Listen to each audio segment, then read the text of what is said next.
In today's video, I'm going to share with you another meal option that I had recently. Now, I'm in a phase where I'm eating in a surplus, so I'm using things like regular ground beef, which I don't do often, but that adds obviously a little bit more calories. But I'm going to give you a couple recommendations for some swaps that you can use in order to significantly reduce the calories of this meal.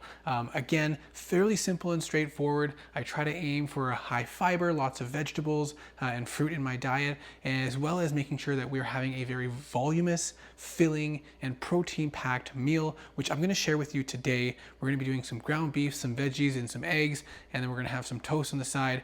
And then I'm going to share with you the substitutes that you can use if you're really trying to reduce your calories, which, break it to you, different type of lean meat and egg whites to substitute for the eggs. Easy and doesn't change up much about the taste and the overall aspect of the meal. So let's go take a look at the process and hopefully you'll enjoy. So here's everything you need, starting with one bell pepper, whichever color you prefer, then some arugula, which we're going to chop up. Then we're gonna have some cherry tomatoes or grape tomatoes, whatever you have. And then I have some ground beef that I've already cooked up. It's about 200 grams of ground beef, regular ground beef, but I did drain off a lot of fat. Then we got a bunch of eggs we're gonna throw in there, coffee to sip along the way, a key ingredient. And then I like the Silver Hills squirrelly bread. It is packed full of good stuff with fiber and protein.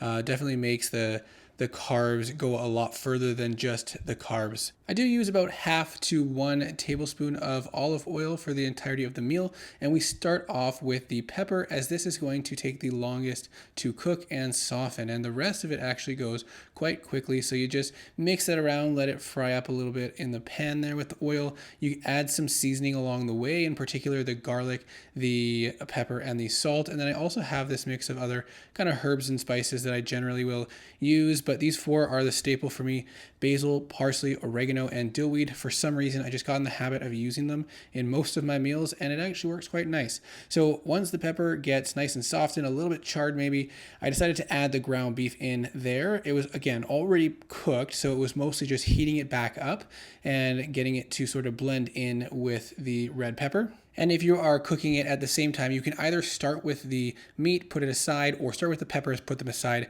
cook the other, and then put them back together, and then put a nice heaping pile of chopped arugula on top and mix that in just long enough for it to wilt and kind of soften and blend in there. I chopped it because the arugula, last time I used it in the meal, it was just a little bit stringy and all stuck together. It went much better with it being chopped. And lastly, you add in the halved cherry or grape tomatoes, which aren't going to take that long to cook. If you can get them a little bit fried on the pan, that is great. Again, adding some salt and pepper along the way at the different stages, and then just mixing it all in. And then at this point, you have a decision to make about the eggs. You could just crack the eggs on top and scramble it all together. You could whip the eggs up together ahead of time. I chose to plate this and then fry the eggs and put them on top and allow the egg yolks to be a little bit runny, to be kind of like a sauce for the rest of the dish. So there you have the eggs frying in the pan there. We're going to put some salt and pepper and garlic on top. There we go. And then we are going to let those cook a little bit longer, but still let them be runny. I think I'll usually just flip them for about 15 seconds, 20, 30 seconds, and then plate them on top of the rest of the meal there, just like that. And then you can break the yolks open, let that run across the rest of the food, and that is it. I did have 2 pieces of that squirrely bread to go on top of it, and altogether this meal was 700 calories and 60 grams of protein. A fantastic way to start the day. And if you're not trying to bulk up, you can just swap it out for a lean ground meat and then use egg whites, and that is going to dramatically reduce the calories, and it would probably be more like 300 or 400 calories, maybe 500 calories if you're really going for a lot of volume. But egg whites and lean ground meat can get you a ton of food for little calories. If you enjoyed this video, please like, comment, and subscribe for more, and do check out the other videos already on my channel, which you might enjoy and maybe find something of benefit to you. Thank you so much for watching, and I hope to see you in the next video.